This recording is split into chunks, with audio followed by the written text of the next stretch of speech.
Hello guys, welcome to my YouTube channel. So today we'll be solving third problem of Leetcode Weekly Contest 363. Read the problem, pause the video, then we'll move to the solution. Okay, so what the question is saying that you have K machines and there are n different types of metals. Now to make an alloy, we needed some different compositions of different metals. Now, as we have K machines, the ith machine machine composition can be represented by composition of I.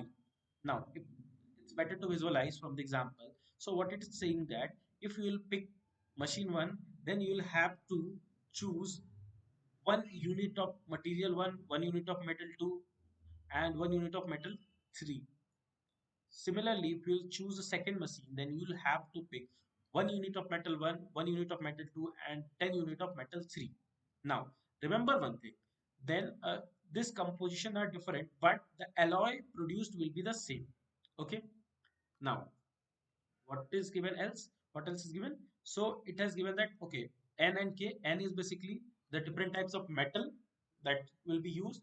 K is the numbers of machine we have. Now budget is how much money we do have, and also we are given the stock and the cost. The initial stock we have of each material and the cost, that cost of I will be the amount required to purchase one unit of the material I.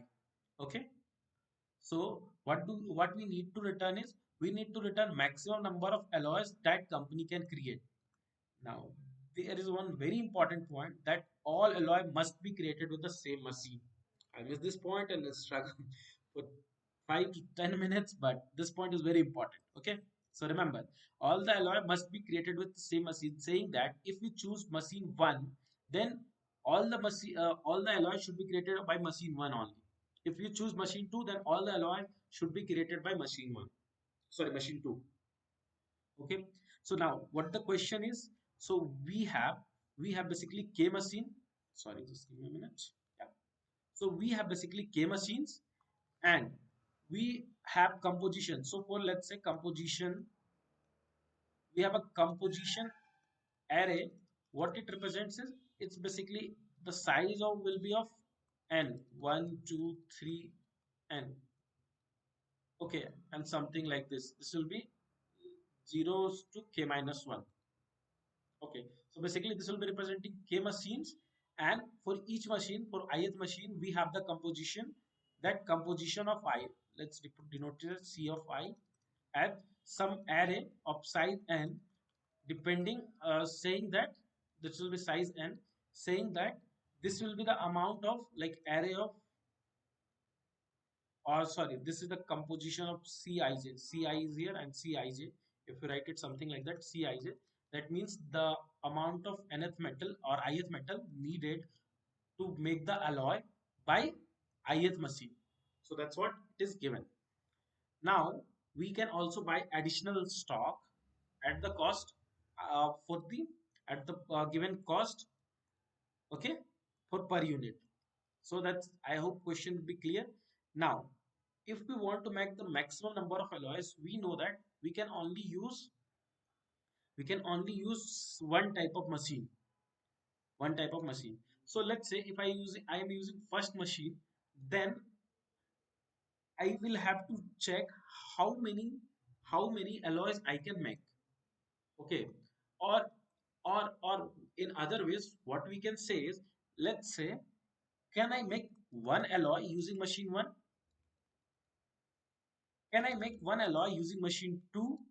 Can I make one alloy using machine 3? So for one, is there any machine will like see at the end, if we want to make one alloy, it doesn't matter from which machine we are making it. So is it possible to make one alloy either from machine 1 or machine 2 or dot dot dot to machine K? Okay, K and is basically machine K. Okay, so if it is possible, then we will check. Can we make two alloys? Can we make three alloys similarly?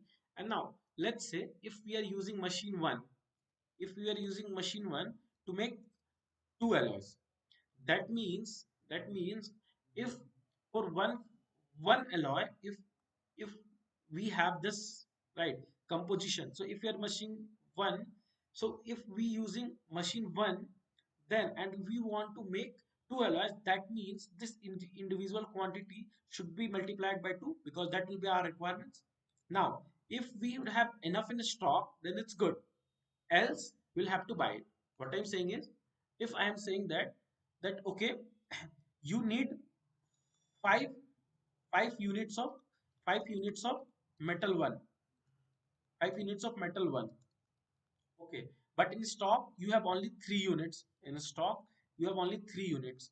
That means you will have to buy additional 2 units. Now for these 2 units you should have enough money. So if we want any machine, let's say if we want any machine M or the first machine M1 to make R R alloys, that means the requirement we have for the composition of machine 1, we can check in the composition, and for each metal, like the first metal, it should be R into composition of machine 1.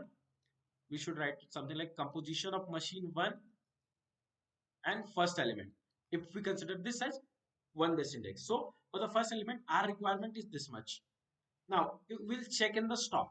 If we have enough stock, then we don't need to buy additional unit, else we'll have to buy. So stock, in stock we have something like this, like for the first element we have stock 1 units. So if our requirements, so requirement will be basically this much and stock is this much. So the difference D, if D is less than equal to 0, what means that our requirement is less and we have enough stock, we can use it. Else if D is less than equal to, sorry, D is greater than 0, that means we'll have to buy this much units at the cost of D multiplied by Ci or C1 if we are talking about the metal 1. Okay, similarly we can check for metal 2, metal 3 up to metal n. Now we know that to make an any metal x, sorry, any number of alloys x, we can have our required number of units of each metal, then we have our stock, then we can calculate how much price is needed so that we can make x alloys. And if that price required is less than equal to budget, that means it is possible, it is it is possible to make x alloys using this particular machine, else we won't be able to make x alloys. So now we'll have to check whether we can make 1 alloy, 2 alloy, 3 alloy, 4 alloy. That means we need to check linearly. And also there is one thing to notice, that let's say if I am saying that we can produce 5 alloys, that means we can easily produce 1, 2, 3 or 4 alloys. Similarly, if I am saying that 5 alloys cannot be produced, that means 6 or any number greater than equal to 5, that number of alloys cannot be produced. So this is a clear-cut question of binary search. So what we can do is we can have our low as 0, that no alloys can be produced, and high as, let's say, int max, something like that. Okay, so int max. Now what we need to do, we just need to calculate the mid, and now we'll have to check. Let's say if mid is represented as mid we know that we can simply calculate as low plus high by 2. Now we'll have to check if we are able to make this mid alloys. Now for checking mid alloys, what we can do is for each machine, that is for I equals to 0 to I less than k, for each machine, what we'll have to check, what will be the cost of making mid alloys. So how we can do that? First of all, let's say current cost, let's say current cost ll, or let's say int current cost equals to 0, because we don't need to buy anything till now. Then what we'll check, for all the metals, that is equals to zeros less than n, because there are n metals, right? And mark it as j because I we are always using, so j. Now for this what we can do, we have required or our difference something like that, composition of I will what represent the composition for the ith machine.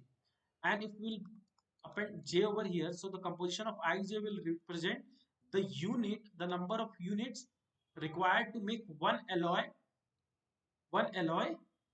from ith machine. Okay, the number of metal units of j required to make one alloy of one alloy using ith machine, and we are making mid alloys, so it will be mid multiplied by compo or composition of ij, and minus, this should be minus by stock of j, the units we already have. So if d is greater than 0, that means we need to buy some alloy, sorry, buy some units of j, and the price we can add in current plus is equal to, what we can do is cost of metal j, like what will be the cost of metal j we need to buy, multiplied by the amount we required, that is d. Okay, so finally if this loop is over, we will have how many what is the price or what is the budget required to make mid alloys by ith machine, and we can have one final answer, like let's say answer equals to 0, and then we can update it, that okay, what is the answer here. Or in any case, if this current is less than equals to budget, that means we can make, sorry, the budget spelling will be this, yeah, if current is less than equal to budget, that means for that particular ith machine we can make mid alloys using our given money. Okay, so now it's very straightforward question. First of all, what we will do, we will have one function to check if we can make M alloys or not. Okay, yeah. And here we have binary search, because we already know if we are able to make 5 alloys, that that then we will be make able to make less number of alloys, and if it is not possible to make 5 alloys, then it will not be possible to make greater than 5 alloys. Okay, so this is the binary check, and now if we will check if this mid number of alloys is possible or not, and how we are going, that we have already discussed, that we'll loop on the machine, and for each machine we'll calculate the cost, and if that is less than equals to budget, then we can make this mid. We don't need to worry about which machine it is making from, so we can simply return 1, else if it is not possible we will return 0, and finally we can have our answer as maximum. So whatever the maximum number of alloys that can be made, we can store in our answer, and finally we can return our answer. Okay, let's try and submit the solution. Okay, it's an AC solution. Let me know if you have any doubts in the comment section. Okay, thank you guys.